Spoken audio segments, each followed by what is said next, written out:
Abasajja abasinga bayima naye omukira ne gusigala nga gulebera oba nga gugonda. Buli bw'obeera n'omukira ogulebera oba ogugonda kiba kizibu nnyo okubeera ng'osobola okuwangaala mu kisaawe. Era ekyo nno nakyo kizibu ky'amaanyi kye tulina okubeera nga tulwanyisa. Kubanga guggwaamu mangu amaanyi nti guba tegwereeze nga bwe gulina kwereega. Kati buli bw'ogufumitayo nga bw'oguggyayo guyina engeri gye gwewetaawetamu. Omukazi ekisooka aba takuwoomerwa. Ekyokubiri naawe kennyini nannyini gwe oba towoomerwa bulungi kuba tosobola kutabaala bisenge bya mmana byonna ng'omukira gugonda gulinga ekyenvu. Manye ekyenvu kati kankugereze. Olaba ettooke lyennyini n'okwata n'eryenvu n'obikwata byonna n'otandika obbifokotafokota ewantu. Golowooza kiriwo ekibeera kiri eri kituuka ne kigira kiri ekyenvu. Munansonyiwa. Eryenvu lituuka ne lyegirayo batyo so n'omukira bwe guli. Kati abaami baffe abalungi era abaami abampuliriza okusenga 5256 ngenda kubagamba nti ekintu ekimu kye tulina okulwanyisa oba ebintu bye tulina okubeera nga twewala oba ngenda kubabuulira ebintu by'olina okwewala oba by'olina okukola okubeera nga ofuna omuyima ogwa ddala. Omuyima abasajja mu basajja kuba ne mu bakazi bati mu bakazi kuba nagusomesako mu bakazi bati bwe njogera ku basajja omuyima guyina guyina bakiyita batya process nkiyite ntya oba nkiyite mechanism nti olaba ekyuma ekissa ebinyeebwa nti oteekamu ebinyeebwa ne bikkirira ne bigrindingibwa ne bifuuka ebinyeebwa so n'omuyima bwe guli tegushuutinga nti tup nga kkerena nti ndisula amazzi ne lisaanuuka nedda omuntu gubeera ne process. Waliwo n'ekika ky'omukira kye tuyita grower nti gukula omukira gusooka ne gubeera bwe guti ne gusituka ne gwereega olirabyeko abasajja olaba omukira nga gwereega gulina engeri gye gwereega bwe guti ne gwereega n'oguwulira nti kati guweddeyo kati gwereeze. Era n'ekyo nakyo nakisomesako ne mbagamba mwewala okuzina emmana ng'omukira tegunnaba kuyima kuggwaayo. Ekyo nakyo kikuleetera okubeera ng'omala mangu kuba wabadde toyimye kumalayo kalimi nga tekaguddeeyo. Kati abantu abamu process eno teggwaayo etuukako oba kitundu oba wa omukira ne gukoma awo nga mu butuufu gw'omuyima gwo guweddeyo naye ng'ate omukira gukyalebeera oba gukyagonda tegukaluba. Naye ng'ate omusajja azina emmana n'amalako ye musajja abeera n'omukira ogukaluba. Biki by'oyinza okukola okubeera ng'oachivinga ekintu kino oba okubeera ng'okyewala? Bw'oba oli munywi wa sigala oba ng'oli munywi wa mwenge nja kusaba obeere nga weewala omwenge oba okendeeza intake yaagwo. Omwenge guno ogw'ekigero si mubi tegulina buzibu naye omwenge omubi so omwenge guno gulina engeri gye gulebezaamu omuntu nti gulina engeri gye guttamu like mechanism yo oba nkiyite ntya gulina engeri gye guinterrupting obulamu bwo oba enkola y'omusaayi gwe enkola y'obulamu bwo so ogenda okosanga blood flow erina okugenda mu mukira ekendeera olw'okubanga oli munywi wa mwenge as long as onywa ku kati kiri fine naye woba omanyi nti onywa nnyo omwenge bwe biveeko bw'otyo bw'ogenda okubeera. So buli bw'obeera ng'onywa nnyo omwenge kibeera kidamejinga entambula y'omusaayi mu mubiri gwo kitegeeza tosobola kufuna muyimo gujjudde tosobola kuyima n'omalayo tosobola kuyima ng'abasajja abalala we bayima naye cupa emu cupa bbiri cupa ssatu ezo ziri fine. Omwenge gwe njogerako gwe guyitiridde. Ekirala bw'oba omanyi olina ekizibu ky'okubeera nti toyima like n'omalayo obanga bw'oyima omukira gusigala gugonderera ngenda kusaba weemanyiiza okukola exercise like dedicatingayo waakiri eddakiika 2 buli lunaku ng'okola exercise okutuyanya omubiri ogwo okufulumya obukyafu obubeera mulaba omubiri ogwo buli we gutuyana kirungi naye okuba ffe tetukiwa budde naye buli bw'otuyana omubiri ogwo gufulumya entuuyo ezo zifuluma naye zibeera zifulumya obukyafu. N'ekirala oba omanyiiza omubiri gwo okubeera nga guguma okitegeera nammwe abasajja abatamalaako like nga gwe oyima n'omalirayo ddala n'olaba nti weereeze naye mu ddakiika mpawo zaaga ddakiika emu ddakiika 2 akasolo ne kagwa ate ne kagana okuddamu okuyima omubiri gukoowa mangu kyekiviirako ekyo. Ate buli omubiri gwe bwe gukoowa mangu tegugenda kukwatagana na birowoozo byo.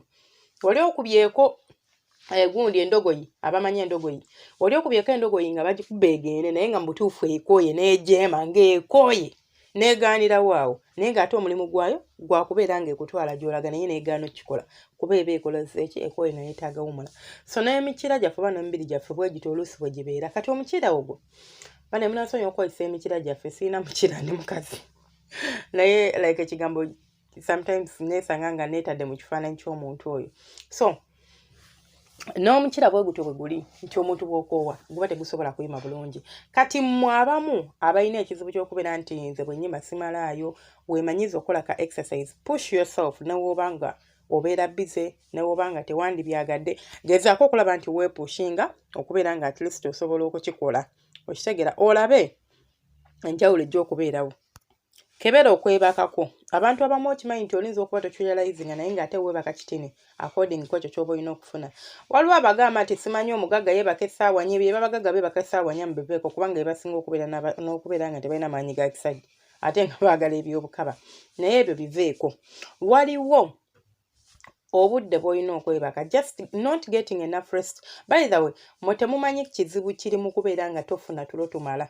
Buli bw'obeera nga omubiri gwe oguddinaayinga obudde obulina okwebakibwamu obutuufu oba essaawa ezirina okwebakibwa entuufu, ebizibu bingi bye tufuna: okuluma omutwe, okubeera like ng'oli munyivunyivu, okubeera nga tomalaako, omukira gwerega tekiggwa, because omubiri gwe guba munafu, guba mukoowu, ogukozesa nnyo ate n'oguwa okwebaka kutini.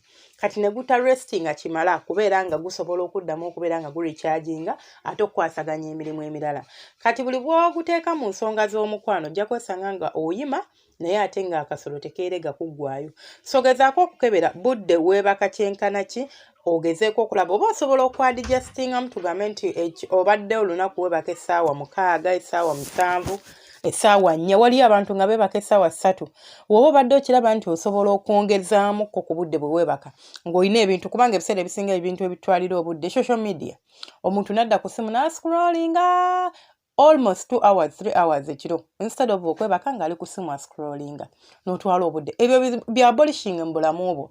Ogambe nti ebyo mbijjawo okuva olunaku olwaleero tebikyadda mu bulamu bwange, nina kubeera nga neebasa obudde bwe buti. Ojja kulaba nga kikkolera. Buli bw'onaagezaako okubeera nga at least weebaka akadde akamala kijja kukolera. Ekirala, gwe omusajja nga bw'oyima omukira tegwerega bulungi, ngenda kusaba muyige okwogera ne bakyala bammwe. Have open conversations n'abantu bano eno. Omukyala wo asobola okuyambako okuba nga ofuna omuyima ogwo gw'oyagala. Mukyala wo kimanyi nti asobola okuyambako okubeera ng'osobola okubeera ng'owangaala mu kisaawe. Naye buli bw'ota communicatinga, buli bw'otayogera naye olyoka oweefunugula wenna weefudde bize, ekyo kiba kijja kubeera nga kikuyambako singa oba oyogedde naye. Naye bw'otayogera naye ebiseera ebisinga aba tagenda kubaako kyakkolera. Oluusi mugenda ne mugamba nti abakyala bazibu, olinza omugamba, osobola omugamba nti hani nsaba wemba munnange nkukutteko naawe nkwateko, kubanga waliwo togenda mugamba direct nti munnange simanyi omukira simanyi ati tewennyonnyolako. Wabula response y'omukyala, waliwo abakyala nga bo tayamba ku musajja, omusajja n'akuweeweta ng'oliawo olinga mugogo nga talina kyakkolera takuyambako, naye ng'ate takiye ebintu byalinza okukola okuyambako, maybe oba omugudde ku bakuli naye n'akunuunako, bw'oba omuweeweese ku bbeere n'akuweeweetako naye n'akunuuna ku bubeere. Obubeere bw'abasajja bulimu gundi bulina nav endings mpitirivu era omuyima oguli awo togumanyi. So singa ekyo nakyo omukazi aba asobola okukikolerera kiba kisobola okuyambako. Gwe osobola omugamba by'oyagala, tomugamba nti munnaye kaakati anti mukazi enyumirwa nnyo omukazi anoonye ku bbeere, munnaye enyumirwa nnyo omukazi like ampeeweeta, anyumirwa nnyo omukazi azannyisa ku biyite binege, kale mbadde saagala biyita binege naye erinnya lyabyo ttofu, azannyisa ku biboolo byange. Munansonyiwa ngezaako nsabika bigambo. Ndi mubi nnyo mu kusabika, olwo mba nsabise. Wabula bannange olemwa. Ekirala, abantu abamu muyina omuze ogunywa kofi ayitiridde. Kofi oyo mulungi nnyo eri abasajja naye ali minimo oba ow'ekigero. Buli bw'omunywa nnyo, kofi si mulungi ku bakyala, si mulungi ku basajja kasobeera nga omukonsuming in excess in like mu bungi. Nti ku makya mutuntu olweggulo. Waliwo n'abamu nga ye ne bw'aba ku mulimu otwo ne tumuluma ng'atumyawo kakaawa. Ne bw'aba akola ki ng'alinza okusanga ng'olunaku anywa obukopo bwa kaawa nga 6. Oyo kafeyini si mulungi. Waliwo kaawa omulungi nga taliimu kafeyini ng'ali okay. Oyo osobola okunywa naye ate era naye tumusussa asigala kaawa.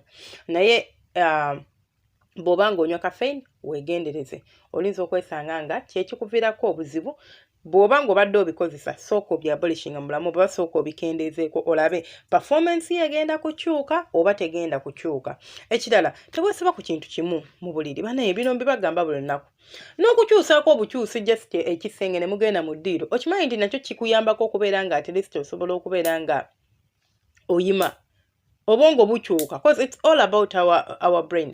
Naye buli bw'omanyiza ekisenge ojja entebe eri awo kino kitanda wali kasituulu wano kwegamba it's the same thing. Amasuuka ge gamu obuliri bwe bumu. Nze nina n'ekizibu nze sisobola bintu nze ebintu by'okubeera mu luumu emu bimalako emirembe like okusula ewantu mu buliri bwe bumu kimalako emirembe era nze neesanga akaluumu nayo kaba katini nti nja kusulako wansi nja kukyusa omutwe nguteeke gye nteeka ebigere nja kwegamba ntetenkanye ndabe nti siri mu kintu kyekimu buli lunaku.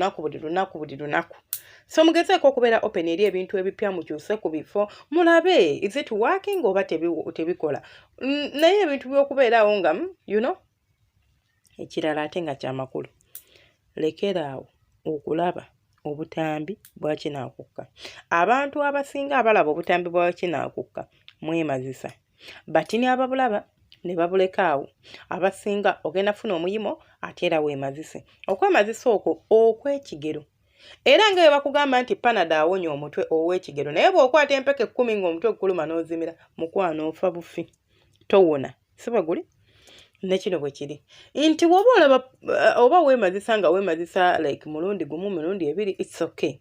Kijja kuyambako okurelieving stress, kijja kuyambako omubiri gwe okubeera nga ogukeepingira mu shape but shape sigamba figure but bw'okikola ng'okisukkiridde oba ng'okikola nga kyamaanyi era kigenda ku affecting omubiri gwo ng'era bw'olaba nti buli bw'okola buli kintu kyonna kirina advantage ne disadvantage. So bw'oba omanyi olaba kinaakukka mukwano nze nsuggestinga ekyo kirekeraawo. Kati gwe alina omugejjo ogwo gw'olaba gulina engeri gye guteeka weight ku mubiri gwo simanyi oba onfuna like muscles zo zonna ne zibeera nga nkoowu because you have a lot of fats in your body. Bw'oba oyirina omugejjo sala ku mugejjo ogwo gy'onaako musala ku mugejjo ojja kiraba nti nno waliwo enjawulo mu kitanda. Yeah.